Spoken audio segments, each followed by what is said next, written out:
اسمع معايا الفيديو ده كده. خلي بالكم احنا محتاجين نبقى كلنا مصريين، نبقى مع بعض في الظرف اللي احنا فيه ده. المنطقة بتتغير، المنطقة بتتغير، فمش عايز اتكلم اكتر من كده.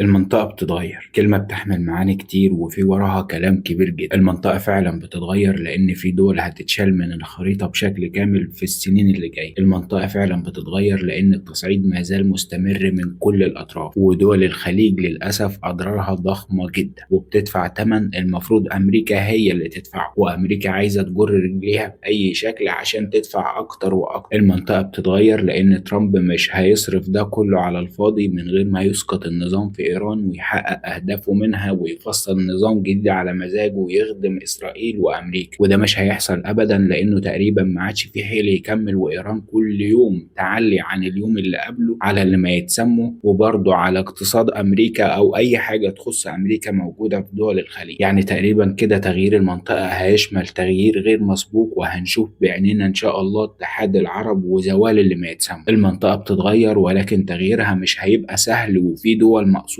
سقوطها وأولها مصر. المنطقة فعلا بتتغير، وعشان نعدي من اللي بيحصل حوالينا ده على خير ونفضل آمنين ومطمئنين لازم نفضل إيد واحدة وكتف في كتف وكلمة واحدة، ما دامت الكلمة دي لصالح أمن وأمان مصر. دلوقتي في نشاط قوي جدا من الجماعات اللي قاعدين بره لتسخين المصريين، مستغلين طبعا الوضع الحالي والأزمة الاقتصادية وغلاء الأسعار، مستغلين ظروف الناس، مستغلين كل شيء يقدروا يستغلوه عشان يشتتوا الآراء بين مؤيد ومعارض ويقسموا الناس لفئات في أكتر وقت المفروض نبقى أيد واحدة فيه. يا جماعة احنا بالفعل بنعاني من غلاء الأسعار ومفيش فيها إنكار دي، ولكن لو اتفرقنا دلوقتي وبقينا مش إيد واحدة لمصلحة بلدنا، أكيد اللي هيقدر يقسمنا ويفرقنا هيقدر يخربها زي ما خرب غيرها. فبما إننا بفضل الله علينا ما زلنا واقفين على رجلينا لحد هذه اللحظة، لازم نكمل ونفضل مكملين ايد واحدة ومحافظين على شكل بلدنا وامنها وامانها داخليا وخارجيا. لو شفت الفيديو لحد هنا ما تنساش تسيب كومنت وتعمل فولو ولايك وشير وتصلي على النبي. تكونش غلط